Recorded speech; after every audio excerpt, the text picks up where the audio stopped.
ବହିଟିର ନାମ ମେଘମେଦୁର। ଏହାର ଲେଖିକା ହେଉଛନ୍ତି ପ୍ରତିଭା ରାୟ। ଏହି ବହିଟିର ପ୍ରକାଶକ ହେଉଛନ୍ତି ଆଦ୍ୟା ପ୍ରକାଶନୀ। ବହିଟିର ବିଷୟବସ୍ତୁ ସମ୍ବନ୍ଧରେ ଜାଣିବା ପୂର୍ବରୁ ଚାଲନ୍ତୁ ପ୍ରଥମେ ଲେଖିକା ପ୍ରତିଭା ରାୟଙ୍କ ବିଷୟରେ କିଛି ଆଲୋଚନା କରିବା। ଜୀବନର ନାନ୍ଦନିକ ମୂଲ୍ୟବୋଧର ଭାବ ବିସ୍ତାରରେ ବହୁ ପରମ୍ପରା, ଐତିହ୍ୟ ସମୃଦ୍ଧ ସାମାଜିକ ପ୍ରେକ୍ଷାପଟର ଗରିମା ପ୍ରଦର୍ଶନରେ କାଳ ଓ କଳାରୁ ଉତ୍ତୀର୍ଣ୍ଣ ସ୍ୱୟଂ ସମୃଦ୍ଧ କୀର୍ତ୍ତିରାଜିର ଗୌରବ ପ୍ରତିଷ୍ଠାରେ ତାଙ୍କର ସ୍ରଷ୍ଟାପଣ ଧୁରୀଣ ଓ ସମୁଜ୍ଜ୍ୱଳ।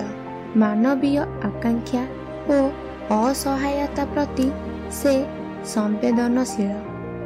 ସେ ମଧ୍ୟ ମାନବିକତାର ସଗୌରବ ଉଦ୍ଘୋଷକ। ରୁଚିଶୀଳ ଆବେଗ, ତର୍କସିଦ୍ଧ ଦର୍ଶନ, ମନନଧର୍ମୀ ବ୍ୟାଖ୍ୟା ତାଙ୍କ ବିପୁଳ କଥାଶିଳ୍ପର ସୃଜନଶୀଳ ସୃଷ୍ଟିଭୂମିକୁ ପରିପ୍ଲାବିତ କରେ। ଆଞ୍ଚଳିକ ସୀମାବଦ୍ଧତାକୁ ଅତିକ୍ରମ କରି ସେ ଆନ୍ତର୍ଜାତିକ ଜୀବନ ପରିସରରେ ବ୍ୟକ୍ତି ଓ ସମଷ୍ଟିର ଭାବବନ୍ଧନକୁ ଚିହ୍ନାଇବାକୁ ତତ୍ପରତା ପ୍ରକାଶ କରିଛନ୍ତି। ପୁଣି ଆରଣ୍ୟକ ପ୍ରକୃତିର ସମୃଦ୍ଧ ଜନଜାତିର ଜୀବନ ପର୍ଯ୍ୟବେକ୍ଷଣରେ ତ କେବେ ଜୀବନ ଅରଣ୍ୟରେ ଆଦିମ ଆକାଂକ୍ଷାର ସୃଷ୍ଟି ସିଦ୍ଧାନ୍ତରେ ହୋଇଛନ୍ତି ନିମଗ୍ନ। ସୃଷ୍ଟିର ବିଭବଶାଳିନୀ ଓ ସୁଷମାମଣ୍ଡିତ ରୂପବୈଭବ ଜୀବନ ଜଗତର ସତ୍ୟ ପ୍ରକାଶରେ ଯେପରି ଅକୁଣ୍ଠଚିତ, ସେହିପରି ରୀତି ନୀତି ଆଦର୍ଶର ପରିଶୋଭନରେ ଲଳିତ, ମଧୁର, ରମଣୀୟ ଓ ମହକିତ। ସ୍ରଷ୍ଟାଙ୍କ ସୃଜନଶୀଳ ଭାବ ଭୂମିରେ ଉପନ୍ୟାସ ହେଉଛି ଭିତ୍ତିଭୂମି।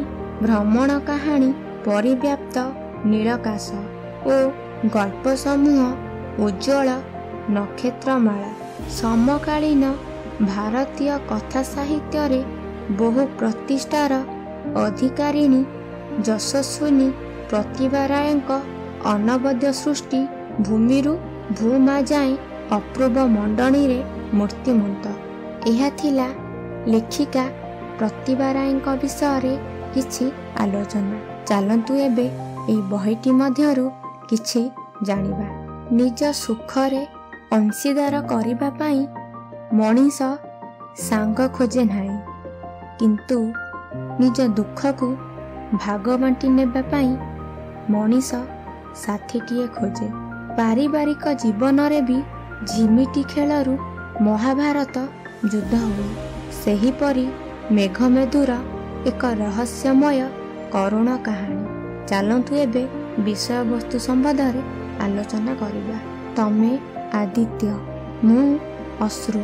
ଆକାଶର ଅଶ୍ରୁରେ ଆଦିତ୍ୟ କେବେ ହେଲେ ଭିଜନ୍ତି ନାହିଁ, ବରଂ ଆକାଶ ଆଖିର ସଜଳ ମେଘବୁକୁରେ ସୂର୍ଯ୍ୟର ସାତ ରଙ୍ଗରେ ଇନ୍ଦ୍ରଧନୁର ବିଚିତ୍ର ବର୍ଣ୍ଣାଳୀ ସୃଷ୍ଟି କରି ଆଦିତ୍ୟ ନିଜେ ହୁଅନ୍ତି ମହିମାମୟ। ସେଥିପାଇଁ ମେଘ କେବେ ଅଶ୍ରୁର ବନ୍ୟାରେ ସୂର୍ଯ୍ୟକୁ ଭସାଇ ନେବାର ବୃଥା ପ୍ରୟାସ କରେ ନାହିଁ। ସେ ବରଂ ଝରଝର ଅଶ୍ରୁ ହୋଇ ସୂର୍ଯ୍ୟଙ୍କ ସାନ୍ନିଧ୍ୟର ମୋହ ଛାଡ଼ି ଝରିପଡ଼େ ଧରଣୀର ତୃଷିତ ବୁକୁରେ। ଶୁଷ୍କ ନିରସ ଫଟା ଭୂଇଁ ହୁଏ ଶସ୍ୟ ଶ୍ୟାମଳା। ନିଧାଗ ସରସୀ ବୁକୁରେ ଅଶ୍ରୁର ଆସର ଦେଖି ହସେ ସରସିଜ, ହସେ ଅମ୍ବୁଜ। ଆଦିତ୍ୟ, ମୋ ଆଖିର ଅଶ୍ରୁ ତମକୁ ମହିମାମୟ କରିଛି, ତମର ସୁଦୂର ସ୍ୱପ୍ନକୁ ସଫଳ କରିଛି। ତମ ଜୀବନର ଆକାଶରୁ ମୁଁ ଖସି ପଡ଼ିଛି ନିଦାଘର ଫଟା ଭୂଇଁକୁ। ବନ୍ୟା ହୋଇ ମୁଁ ତୁମକୁ ଭସାଇ ନେବାକୁ ଚାହିଁ ନାହିଁ, ନିଦାଘର ସରସୀ ବୁକୁରେ ମୋର ଅଶ୍ରୁ ଅମ୍ବୁଜଙ୍କ ଓଠରେ ହସ ଫୁଟାଇଛି। ଏଥିପାଇଁ ତମେ କ'ଣ କେବେ ମତେ ଦୋଷ ଦେବ? ନିଜ ଭାବନାରେ ନିଜେ ଚମକି ଉଠିଲେ ଅଶ୍ରୁମୁଖୀ। ଆଦିତ୍ୟ କ'ଣ ସତରେ ତାଙ୍କୁ ଦିନେ ଦୋଷ ଦେବେ? ସେ କ'ଣ ବୁଝିବେ ନାହିଁ ଏସବୁ ପାଇଁ ପରିସ୍ଥିତି ହିଁ ଦାୟୀ ବୋଲି? ଆଦାମ ଆଉ ଇଭ୍ଙ୍କ ଠାରୁ ନାରୀ ଓ ପୁରୁଷଙ୍କର ପରସ୍ପର ପ୍ରତି ମିଥ୍ୟା ଦୋଷାରୋପର ଅୟମାରମ୍ଭ। ପ୍ରେମ ପ୍ରଣୟରେ ମିଥ୍ୟା ପ୍ରତିଶ୍ରୁତି ଭଳି ପତି ପତ୍ନୀର ଯୁଗ୍ମ ଜୀବନରେ ଅଯଥା ଅଭିମାନ, ପରସ୍ପର ପ୍ରତି ମିଥ୍ୟା ଦୋଷାରୋପ ଆଉ କଥା କଥାକେ ଫାଙ୍କା ଧମକ ଏକ ସ୍ୱାଭାବିକ ନିତ୍ୟନୈମିତିକ ଘଟଣା। ଅଥଚ ଘଟଣା ସବୁ ବେଳେବେଳେ ଦୁର୍ଘଟଣାରେ ପରିଣତ ହୋଇଯାଏ। କିନ୍ତୁ ଦୁର୍ଘଟଣାକୁ ଯନ୍ତ୍ରଣା ଭାବରେ ସହଜରେ ଗ୍ରହଣ କରି ହୁଏ ନାହିଁ। ସ୍ୱାମୀଙ୍କ ପ୍ରେମର ଗଭୀରତାକୁ କଳିବା ପାଇଁ ନବବିବାହିତା ଜୀବନର ଏକ ଚପଳ ପରିହାସ, ଜୀବନର ଏକ ଦାରୁଣ ବିଡ଼ମ୍ବନାରେ ପରିଣତ ହୋଇଯିବ ବୋଲି ସେଦିନ ତାଙ୍କର କଳ୍ପନାରେ ମଧ୍ୟ ସ୍ଥାନ ପାଇନଥିଲା। ନିଜ ବୋଝକୁ ଅନ୍ୟ ଉପରେ ଲଦି ଦେବାରେ ଏ ମଣିଷ ଜାତି ଖୁବ୍ ପାରଙ୍ଗମ।